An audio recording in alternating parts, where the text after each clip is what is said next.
เรียนมากเห็นแม่ลูกมันจะได้บอกได้อะไร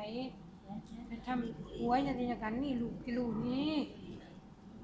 มนุษย์มานาก็จะรู้ว่าไหนลง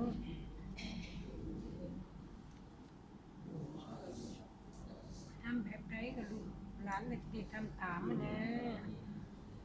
ยานา เบ้าก็เมื่อย บอกมาเร็วจะได้หู จะได้รู้ใหญ่ไหน เขียนใส่มันจับไว้ตนล้างของนานมันคนนี้เจ้าออกจากเงินจากโตเรา นั่น จะเขียนซื้อภาษาเราแล้วก็คงจับแล้วก็คงจับวิธี หนักหนักแม่